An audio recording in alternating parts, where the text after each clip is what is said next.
Hello students, today we will start with chapter 3b, that is analytical chemistry, use of ammonium and sodium hydroxide. And please read this chapter very carefully. It is very important and definitely questions will come from this part. See, color of salts. Salt is generally colored if its cation or anion are colored. If cations or anions they will be colored, it means salt will be colored.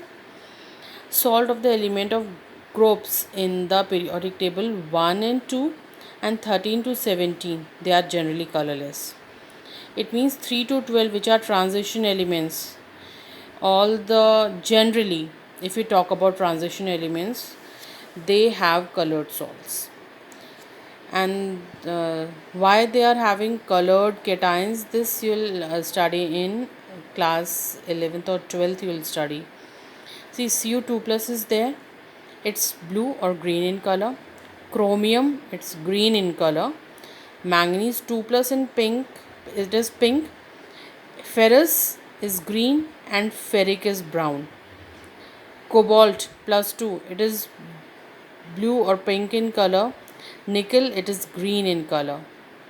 Okay, and all these are colorless cations. Na plus, K plus, Mg 2 plus, Ca2 plus, barium, aluminium, tin, lead, zinc, cadmium, mercury, ammonium ion, all these are colorless cations. If you talk about colored anions, this permanganate MnO4 minus, it is pink or purple in color, and chromate, dichromate ion, it is orange in color. Okay, and colorless anions are sulfite, sulfate, carbonate, chloride, bromide, nitrate, bisulfite, bisulfate, bicarbonate, oxide, sulfide, and phosphate. All these are colorless anions. Now, reaction with sodium hydroxide. Here we'll combine all these salts with sodium hydroxide and see, it is very important, read it very carefully. Ca2 plus is there if calcium plus 2 is there. Calcium nitrate will take salt calcium nitrate, and when this calcium nitrate will react with sodium hydroxide, obviously double decomposition precipitation reaction is this, will obtain calcium hydroxide and sodium nitrate. Sodium nitrate and calcium hydroxide. This calcium hydroxide will be precipitated out and its color is white and it is insoluble. It is insoluble. Okay, now next one. See, magnesium is there.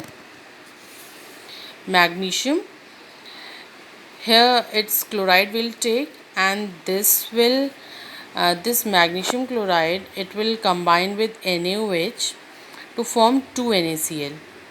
Okay, and magnesium hydroxide. Magnesium hydroxide, it is also insoluble and it is dull white in color. See, it is white insoluble, it is dull white, magnesium hydroxide. Ferrous sulfate is there. This ferrous sulfate, when react with sodium hydroxide, we'll get ferrous hydroxide and sodium sulfate. And ferrous hydroxide it is, so ferrous salts are green in color. It is dirty green, insoluble. Now ferric chloride, it is deliquescent. Deliquescent means those substances which absorb moisture from the atmosphere and change their physical state. Ferric chloride is there. This ferric chloride, when it will react with sodium hydroxide, will get ferric hydroxide. See, here we were getting ferrous hydroxide and its color was dirty green and soluble. Here we'll get ferric hydroxide and its color is reddish brown and it is also insoluble.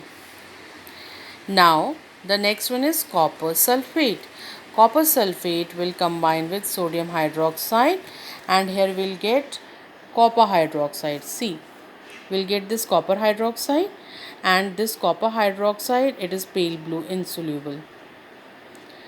Now these two, very important. See, zinc sulfate is there. When it will combine with sodium hydroxide in limit, it will form sodium sulfate and zinc hydroxide. And zinc hydroxide, it is gelatinous white. It will remain suspended and in a gelatin form, will you can easily see it. But if we'll put sodium hydroxide in excess, Then this zinc hydroxide, it will dissolve in that to form sodium zincate, which will form colorless solution. So this question can come like write the reactions when sodium hydroxide is added to zinc sulfate in limit and in excess, or what will happen when sodium hydroxide is added to zinc sulfate in excess. Like this, these such questions can be asked. Okay, so zinc sulfate, if sodium hydroxide is put in limit, then zinc hydroxide, gelatinous white zinc hydroxide is formed, which can be easily dissolved in excess of NaOH to form sodium zincate, which will form a colorless solution. Next one is lead nitrate, which is white in color. This lead nitrate, when will combine with sodium hydroxide, will get sodium nitrate and lead hydroxide. Lead hydroxide, it is chalky white precipitate, and it will also dissolve in excess of NaOH to form water and sodium plumbite, Na2PbO2. It will form Na2ZnO2, sodium zincate. It will form Na2PbO2, sodium plumbite, which will also form colorless solution. So these two, zinc sulfate and lead nitrate, when they'll combine with sodium hydroxide in limit, they'll form their respective hydroxides, which will be dissolved when excess of sodium hydroxide is added to it. And zinc will form sodium zincate, and lead will form sodium plumbite. Okay, now see the reaction with ammonium hydroxide. Here we'll combine all these substances with ammonium hydroxide. Calcium nitrate, no precipitate of calcium hydroxide is formed here. Now exceptions are always there. Concentration of hydroxide ion is low and cannot precipitate calcium hydroxide. Now if we'll put it in magnesium chloride, again we'll take the same salts here.